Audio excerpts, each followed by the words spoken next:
Okay, Assalamualaikum dan selamat pagi kepada semua yang menonton live ni. Hari ni episod 2 bersama DNE, iaitu tajuk saya hari ni adalah 10 jenis bisnes bermodalkan RM2,000 ke bawah. Okay. Hari ni saya akan bagi tahu 10 jenis bisnes yang boleh dibuat lah sepanjang secara dekat rumah, online ataupun secara face to face. Okay. Saya akan tunjukkan slide sambil saya akan buat penerangan. Okay. Ini adalah yang pertama, iaitu servis buat website. Okey. Servis buat website ni kita boleh buat khas untuk online business. Okey. Contohlah kalau kita tengok online business tu, dia akan ada website, akan ada punya WhatsApp business dia. So selain website ni, dia memudahkan business online tu dia buat. Kira macam dalam website dia tu ada logo dia, produk apa yang dia jual, ada semua tentang pengenalan sesuatu produk. Okay. Lepas tu dia ada kelebihan. Modal dia RM500 diperlukan untuk laptop dengan internet dan waktu kerja yang sangat fleksibel. Dan kekurangan dia kalau servis buat website ini, dia kena ada kemahiran. Kalau tak ada kemahiran, dia tak boleh buat website ini sesuka hati. Lepas tu yang kedua, dia punya kekurangan adalah masa kerja yang tidak menentu. Okey. Servis buat website ni mungkin dia fokus dekat graduan ataupun student yang belajar tentang IT. Diorang akan lebih arif tentang buat website ni. So kiranya kalau sesiapa yang macam baru nak belajar juga nak buat website ni atau nak buat penjana pendapatan buat website, mungkin dia boleh belajar. Okay. Lepas tu kita ke slide yang kedua. Okay. Ini adalah slide nombor 2. Okay. Slide nombor 2 ni adalah servis DoorGift. Okay. DoorGift ni macam cenderahati. Cenderahati contoh macam pergi kenduri kahwin ke, atau sambut birthday party. Kalau ada macam, kalau orang Islam dia ada kenduri doa selamat, Yasin. Kita akan ada cenderahati lah. Okay. DoorGift ni boleh juga buat dua bahagian, iaitu sama ada buat craft tangan ataupun juga boleh buat cookies dessert. Okay, kelebihan dia adalah modal dia tak banyak tau buat DoorGift ni, sebab kalau buat craft tangan dia boleh buat DIY sendiri. Lepas tu anggaran modal dia di antara 500 sampai 1000, sebab saya cakap tadi craft tangan dan juga cookies. Okay. Kalau buat craft tangan, DIY dalam anggaran 500 lah, sebab kita boleh buat DIY sapu tangan dengan sudu, bagi dia cantik-cantik sikit, lepas tu boleh jadi DoorGift. Lepas tu kalau yang kedua adalah buat cookies. Kalau buat cookies tu, mungkin anggarannya macam 500 jugalah, sebab buat cookies kita dalam DoorGift tu dia tak letak banyak, macam letak 5-6 keping macam tu. Lepas tu packaging dia, lepas tu nak cantikkan dia. Itu dia punya modal lah. Kekurangan dia pula, orang yang nak buat DoorGift ni dia kena kreatif. Sebab kalau buat DoorGift yang dia ikut-ikut, nanti dia macam tak ada dia punya signature dia sendiri. So orang tak akan tertarik untuk beli atau buat dengan orang tu. Lagi satu bagus ni buat DoorGift ni, kalau kita buat unik dan signature kita sendiri, orang ramai akan tertarik nak beli, lepas tu repeat. Okay, yang ketiga.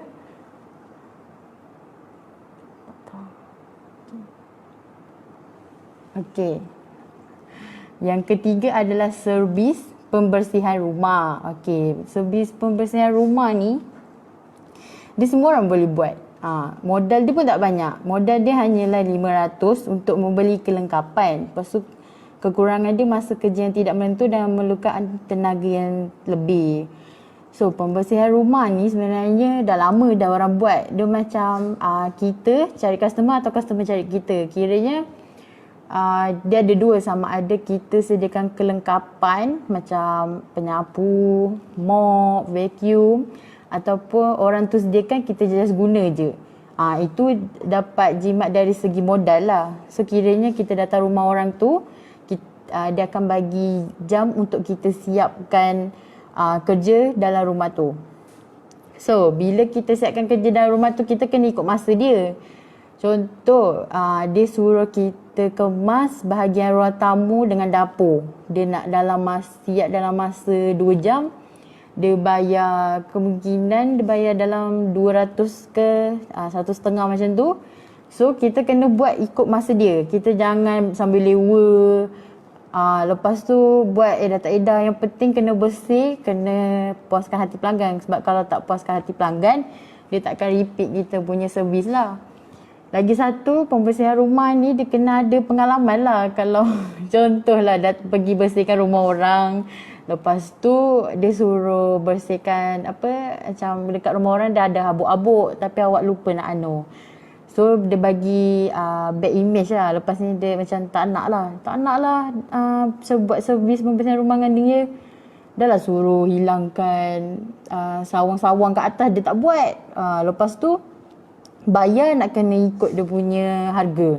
So dia tak nak. So kalau kita nak lagi luaskan bisnes ni atau servis makin ramai pelanggan yang datang, kita kena ada prinsip lah. Kira macam pukul 3 siap, lepas tu kena bersih. Lepas tu servis pembersihan rumah ni, family yang selalu macam wife dengan husband yang selalu kerja lah. Selalunya dia macam seminggu tu dia akan panggil kita 2 atau 3 kali. Jadinya kita dapat sambil-sambil tu mungkin dia boleh promote kita dengan kawan-kawan dia. Lagipun modal dia tak banyak sangat. So bila modal dia tak banyak, dapat savekan kita punya bajet lah. Okay. Lepas tu kita pergi ke slide nombor 4. Okey, yang nombor 4 ni servis gunting rambut. Mesti korang pernah dengar kan servis gunting rambut, tapi jarang orang nak buat ke rumah. Okey, yang saya kenalkan ni, servis dia gunting rambut ni pergi rumah ke rumah. Cakap, "Assalamualaikum, saya datang nak gunting rambut." Tak adalah macam tu. Kiranya korang buat war-war dekat kawasan perumahan dulu ke, dekat-dekat, so nanti orang akan datang. Lepas tu satunya, korang buat servis ke rumah ni, korang dapat jimatkan bil air, elektrik. Lepas tu korang tak payah nak sewa kedai. Just korang keluarkan modal 300 untuk buat beli kelengkapan. Macam sikat, gunting rambut, pomade ke, segala benda lah untuk servis gunting rambut ni. Maksud kekurangan dia masa dengan tempat lah. Contoh lah, dalam satu hari tu ada 3 customer. Lepas tu 3 customer tu tempat dia jauh-jauh. Lepas tu dia akan bagi masa. So kiranya kalau kita nak kejar masa tu macam susah lah. Lagi-lagi macam dekat kawasan yang bandar-bandar ke, banyak traffic light ke, dia macam kena bagi lagi praktikal supaya mudahkan pelanggan dan juga kita. So bila kita datang awal, lepas tu servis kita okey, dia akan repeat sebab modal pun tak keluar banyak sangat. Pekerja pun kalau diri sendiri pun untung sendiri je. Okey. Lepas tu kita yang kelima. Okey. Service design. Okey, kalau yang bagi siapa yang nak buat service design ni, dia kena ada kemahiran tau. Dan bagusnya design ni dia boleh buat banyak benda. Okey, contohnya dia boleh buat logo, boleh buat stiker, boleh buat macam kad kahwin punya kad kahwin punya corak-corak tu bagi dia cantik.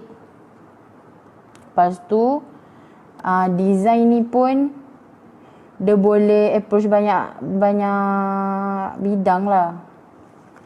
Banyak bidang sebab logo boleh buat cari produk-produk. Dia mungkin ambil masa lambat sikit sebab ikut pada puas hati pelanggan tu. Itu kekurangan buat design ni lah, sebab Diorang ambil masa yang lama sebab diorang mungkin ada contoh nak tunjuk dekat customer, tapi customer tu mungkin dia ada idea dia sendiri. Dia nak buat corak bunga-bunga lah, buat apalah. Sebab logo tu kan dia macam melambangkan produk dia. So dia nak signifikan untuk diri dia. So dia tak nak dia punya logo ada macam orang lain. Okay. Kelebihan dia pula buat service design dari rumah ni, dia modal dia tak banyak pun sebab orang yang ada kemahiran design ni mesti ada kekurangan, dia paling ada pun dia ada tab ataupun laptop untuk dia buat kerja. Lepas tu dia ada internet lah, dia kena ada internet laju lah sebab dia nak search design ke bagi dia ilham. Lepas tu nak maintenance laptop dia. Lepas tu bagusnya design ni, mungkin dia boleh buat bekerjasama dengan kilang-kilang yang keluarkan stiker ke ataupun kedai-kedai yang keluarkan banner. Banner tu yang macam contohnya dia nak buat promosi, bukan promosi ataupun nama kedai. So dia boleh bekerjasama dengan orang yang buat banner tu. Selain tu dia tak perlukan nak sewa kedai ke, nak pergi masa yang terlalu spesifik. Dia boleh buat kat rumah. Kalau mungkin orang yang buat design ni perlukan masa, so dia boleh duduk kat rumah relax, tak perlu fikir nak menghadap jam pergi kerja kan. So dia macam boleh jadi sampingan pun boleh, jadi full time pun boleh. Lagi satu, design ni mungkin banyak diperlukan untuk buat produk yang macam baru naik. Contoh produk yang macam nak baru naik tu, diorang ada produk tapi diorang punya logo, poster, diorang macam tak tahu nak buat apa sebab nak start business kan. So bila diorang tak tahu apa, diorang akan cari design-design yang boleh cantikkan dia punya logo dan juga dia punya stiker tu. So bila logo dia dah cantik, so dia macam boleh yakinkan dia untuk naikkan lagi dia punya taraf produk tu. Supaya orang lebih tahulah macam, oh ni logo produk. Contoh produk minyak wangi ke.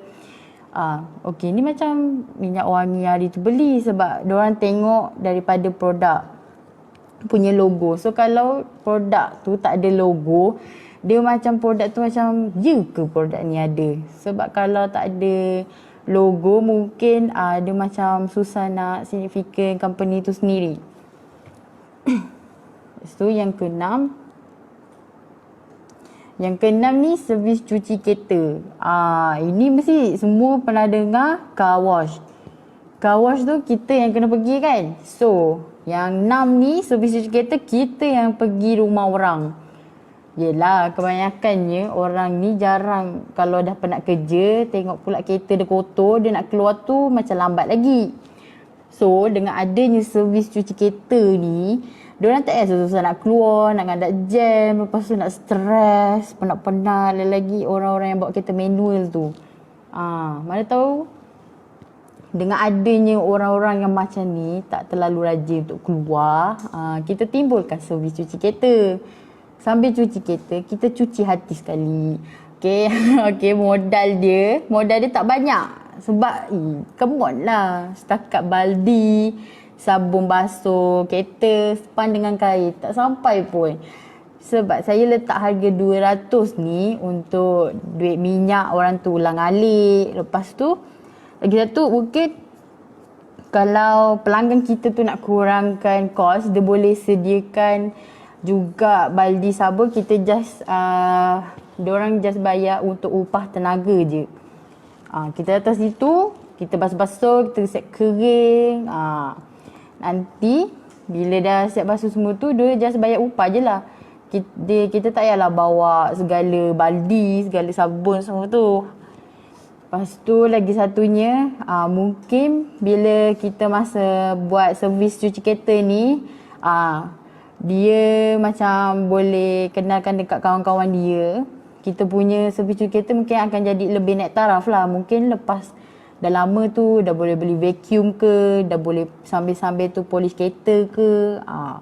boleh dapat juga untung yang lebih. Lepas tu kekurangan dia macam tadi, kena ikut masa pelanggan. Sebab kalau orang cuti pun kadang cuti ada yang tak sama. Cuti lain-lain. Kalau macam kerja swasta hujung minggu, Sabtu Ahad. Lepas tu kalau kerajaan Jumaat Sabtu. Jadi kena ikut masa pelanggan. Satunya mungkin akan korbankan sedikit hujung minggu anda. Tapi untuk menjana pendapatan atau duit sampingan mungkin berbaloi lah sebab dia punya modal tak banyak. Lepas tu just kekurangan dia ikut masa pelanggan je lah. Kena buat jadual sendiri supaya tak terlalu padat lah. Yelah, kalau lah terlalu macam kita dah naik, lepas tu orang kita tak ada jadualkan kita punya pelanggan tu apa. Kita main ambil je. Lepas tu bila tanya masa lebih kurang sama. Macam tu macam terkejar-kejar kan. At least dah dapat satu orang pelanggan tu, confirmkan timing. Lepas confirmkan timing, lepas tu tengoklah anggaran masa boleh basuh tu dalam tak lama pun. Kalau basuh dalam 10 minit, 15 minit macam tu. Lepas tu kira perjalanan nak ke tempat lain. Kita kena kira supaya mudahkan pelanggan tu dan dia tak payah tunggu kita. Biar kita tunggu pelanggan, jangan pelanggan tunggu kita. Okay? Okay. Yang next adalah service copywriting. Okay. Service copywriting ni jarang kan orang dengar. Lagi boleh ke service copywriting ni buat side income? Percayalah, service copywriting ni lagi senang nak buat income sebab dia hanya ada perlu kepakaran dalam bidang pengiklanan dan artikel. Sebab orang yang buat copywriting ni dia mesti pandai buat ayat bunga-bunga, ayat sui-sui, macam semut datang boleh berkerumun lah. So kalau semut tu datang, orang pun macam menarik. Contohlah dia nak promote satu produk minyak wangi. Dia buatlah ayat sweet-sweet. Orang yang scroll tu pun macam best mesti dia nak try. So copywriting ni dia jadi macam satu yang penting untuk sebuah produk tu lah. Contohlah kalau orang tu macam buat minyak wangi tapi dia tak ada skill copywriting. Dia cuma tahu, okay, marilah beli minyak wangi. Kalau saya baca pun saya tak nak. Sebab dia tak terlalu spesifik. Jadinya nak lebih spesifik, dia kena ada copywriting ni. Orang copywriting ni duduk rumah sambil tengok TV pun boleh buat copywriting. Yang penting dia tengok TV, dah ada ilham. Lepas tu dia buat, pelanggan puas hati, dia boleh post. Lepas tu, copywriting ni banyak digunakan oleh platform bisnes online. Bisnes online boleh. Lepas tu kalau bisnes online tu nak buat poster-poster, dia boleh tambahkan sedikit ayat bagi cantikkan kita punya poster tu. Lepas tu biar dikenali lah poster tu. Sebab copywriting ni pun dia kena bijak lah. Sambil-sambil dia tengok tempat lain, dia usah-usah dulu. Macam ni macam best. Buat ayat, marilah beli. Mari beli tu pun macam dah biasa dengar. So kita kena buat ayat yang menarik dan menarik tertawan. Okay. Lepas tu kelebihan dia ni, copywriting ni dia tak perlukan keluarkan modal yang terlalu banyak. Tak sampai 2,000 pun. 500 pun disebabkan copywriting ni dia mesti ada laptop. Kalau tak ada laptop pun ada phone. So kalau ada phone, dia kena ada hard disk ke pen drive. Itu adalah backup. Contoh dia berbuat kerja tu, lepas tu telefon dia rosak. Dia tak ada backup. Lepas tu customer nak hari tu. So hard disk ataupun pen drive, dia satu dia punya backup. Dia mesti ada contoh. So bila ada berlakunya macam laptop rosak ke, tab rosak ke, phone rosak, kita ada pen drive dan juga hard disk untuk backup plan.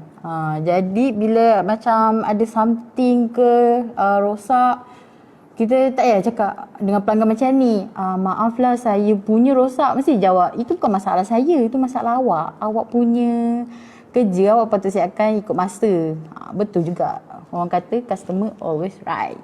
Okay, kekurangan dia masa yang tak cukup lah. Lepas tu lagi satu, dia kena puaskan hati pelanggan. Tak selalunya kita buat sekali tu, dia kata, oh yes, exactly. Ini yang saya nak. Jarang. Selalu kena reject banyak-banyak dulu, baru dia kata, okay, dah boleh dah ni. Dah boleh post.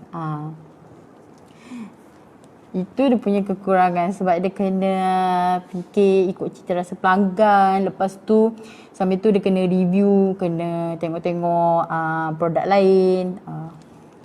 Okay. Yang nombor 8. Kita dah masuk nombor 8. Alamak, terkecil pula. Okay, yang nombor 8 ni jadi ghost writer. Jangan terkejut tengok ghost, bukan hantu ya. Okay, ghost writer ni dia penulis yang tersembunyi. Jarang kan dengar. Okay, ghost writer ni dia macam penulis tapi tak dikenali.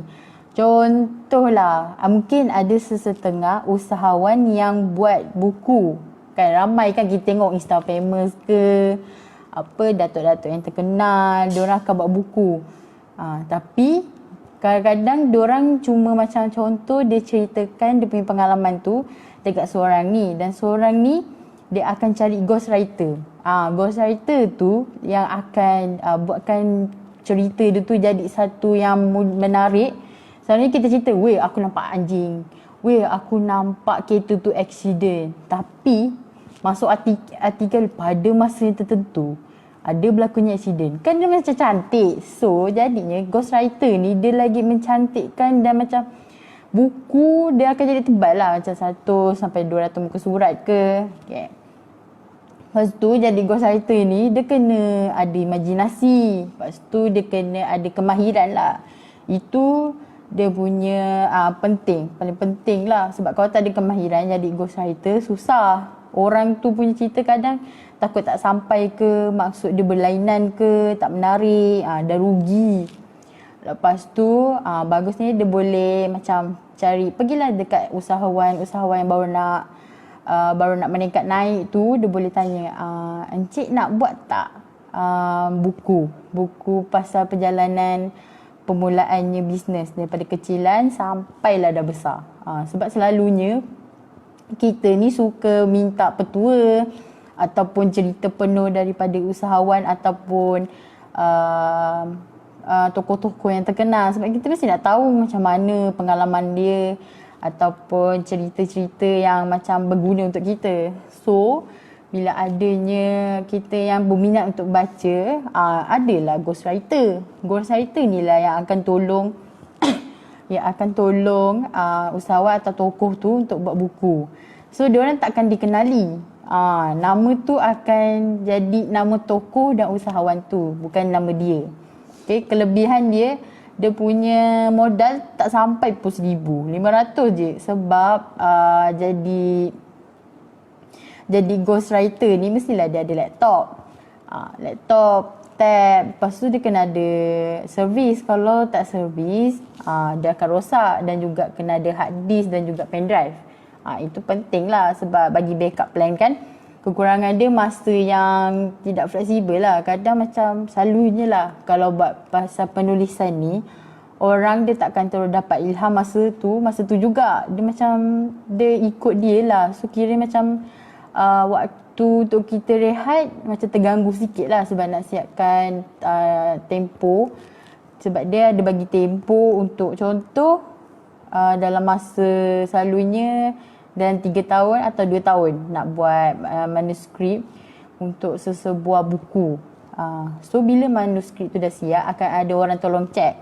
Jadi nanti dia akan ambil masa jugalah. Cuma bagi sesiapa yang minat untuk jadi ghostwriter ni, dia kena macam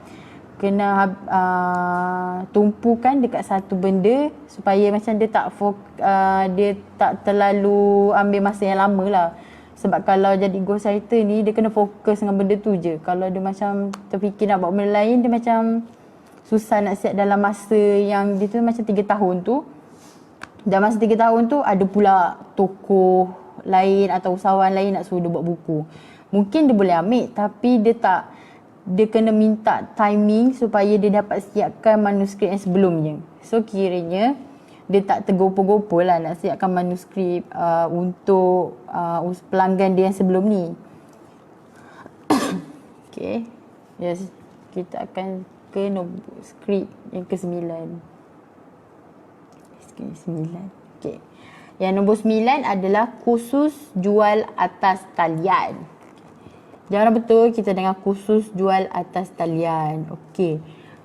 Khusus ni kita banyak kemahiran kan. Contoh saya ni kurang sikit lah pandai melukis.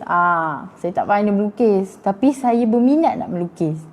Jadinya saya carilah dekat Google ke, dekat Facebook, dekat media sosial lain, saya cari-cari orang yang buat kelas online. Sebab sekarang ni kan semua online. So kalau dengan online tu, sekiranya macam kita dah bayar, kadang dia macam buat video, kita ikut je video tu. Tak perlulah kita macam attend ikut masa free kita. Kalau macam ada juga kelas yang macam okay, dia dah set timing pukul 9. Lepas tu kita kena ada pukul 9 tu tengok dia buat live ataupun video secara live yang anda private kan untuk anda dengan orang lain yang dah berbayar. Sebab khusus ni dia lebih kepada kemahiran. Kemahiran kita ada banyak sangat. Okay. Jadi ramai orang yang macam dia berniat nak belajar tapi dia tak ada macam contoh transport dia ke atau orang tu terlalu jauh. So bagi orang yang mempunyai kemahiran macam masak, melukis, sambil-sambil tu dia boleh selain daripada tu depan dia buat craft tangan. Mungkin ada juga orang yang berminat nak buat craft tangan ke, dia boleh ajar atau banyaklah sekarang ni kita terlalu banyak kemahiran yang macam lagi-lagi masa sekarang ni yang susah nak kita berjalan. Jadinya bila je jual khusus atas talian, dia memudahkan diri dia dan juga orang lain.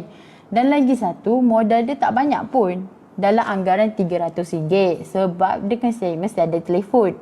Kalau telefon paling-paling pun ada macam ring light ke, ada laptop untuk edit-edit video ke, lepas tu hard disk semua tu, dan yang paling penting adalah internet dia kena laju. Sebab kadang-kadang kalau ada tempat yang internet dia tak terlalu laju atau slow, dia macam susahkan diri dia dan juga customer dia. So dia kena pandai lah cari kawasan-kawasan yang ada main internet. Lepas tu dia memudahkan diri dia untuk post video ke, bagi tunjuk ajar dekat orang. Lepas tu kekurangan dia internet tu lah. So dia kena pandai cari tempat-tempat yang macam contoh dia dekat kampung. Kalau dekat kampung tu mesti ada satu tempat yang mempunyai internet ataupun kafe komputer. Kat situ dia boleh post gambar ataupun bagi video-video. Lagi satu khusus ni yang bagusnya dia ikut masa kita. Kita kat rumah sambil goreng kaki tu tak tahu buat apa, bosan. Tapi kita pandai masak. Orang selalu nak minta kita buat kek lah, buat ni lah. So kalau kita jenis malas nak berniaga online, kita boleh buat kursus online. Buat kek. Itu pun nak buat kursus online ni kan contoh nak buat kek. Buat kek modal dia tak banyak pun sebab kita just buat untuk bilangan kita je. So kurang lah contoh macam nak buat paling simple kek batik lah. Kalau kek batik dia ada biskut Mary, ada Milo, ada susu, ada margarine. Tak sampai pun RM20. Lepas tu sama-sama lah makan. Sambil menyelam kita minum air. Sambil kenyang kita senang hati. Okay. So kalau dah jual kursus online ni, mana tahu kita sambil-sambil kita ajar orang, kita boleh juga scroll-scroll untuk belajar tentang benda lain.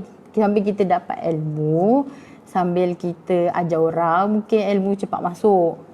Lagi-lagi zaman bisnes online. So kalau dah bisnes online, kursus pun online, kita boleh belajar banyak benda lah. Tak perlulah attend kelas ke, nak pergi ikut masa dia. Mana tahu ada kursus yang betul-betul yang nak buat atau nak pergi tapi dia jauh sangat. Macam contoh kita di Johor, dia buat kursus dekat Perak ke, dekat Kelantan ke. Kan jauh tu. dah jauh satu, minyak satu, tol satu, rumah satu. Banyaklah kita kena fikir nak attend khusus. Bagi yang attend khusus tu dia kena fikir macam tu. Mungkin bagi orang yang jual khusus tu dia okey je, dia datang, lepas tu dia ajar, dia okey. Tapi banyak dia keluarkan kos untuk, contoh dia sewa dewan, dia sewa tempat makan, dia kena fikir semua tu. So kalau buat kursus online ni, dia jimat dekat modal nak sewa dewan dengan juga fikir tempat tinggal semualah. Okey, itu dia punya kelebihan. Sebab buat online ni dia punya kelebihan terlalu banyak. Terlalu banyak sangat. Sampai tak terhitung. Okey. Selamat pagi Jane. Okey, kita dah slide yang terakhir iaitu dropship. Mesti semua tahu kan pasal dropship tu apa.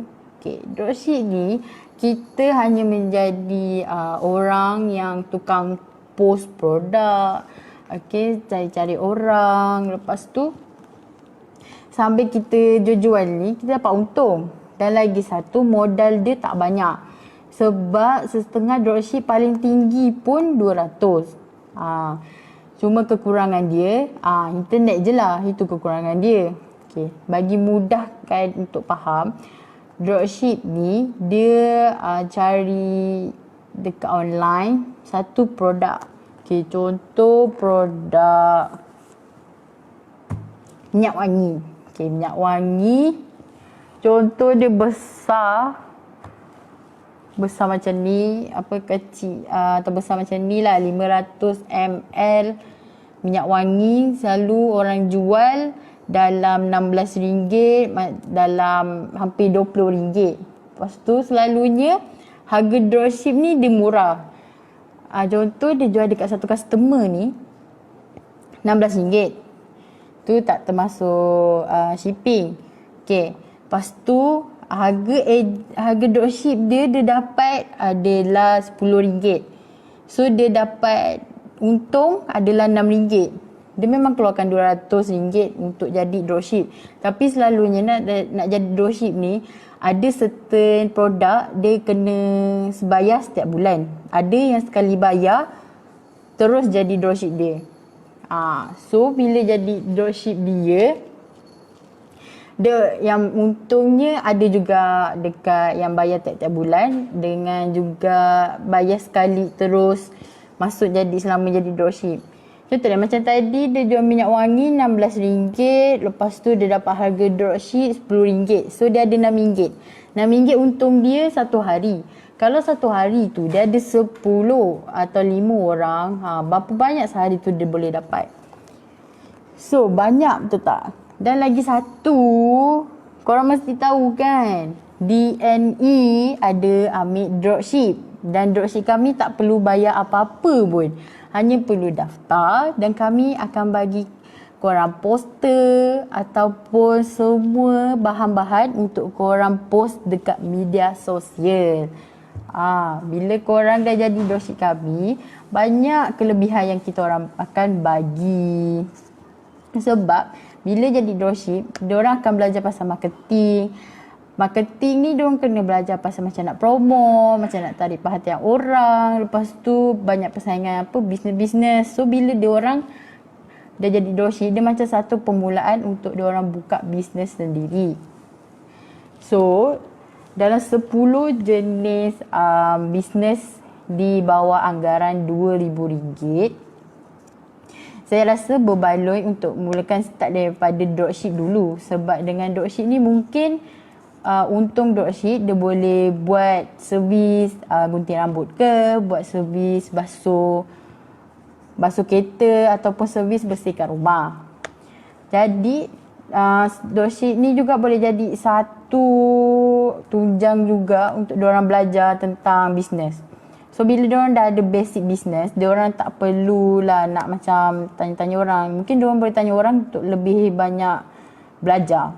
Okay. So untuk hari ni cukuplah 10 jenis bisnes yang saya perkenalkan tadi. Okay.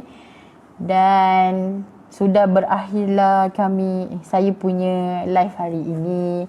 Terima kasih kepada siapa yang menonton dan jangan lupa pada masa yang sama iaitu pukul 9.30 sampai pukul 10 esok kita akan jumpa lagi. Tapi bukan saya, dengan orang lain dia.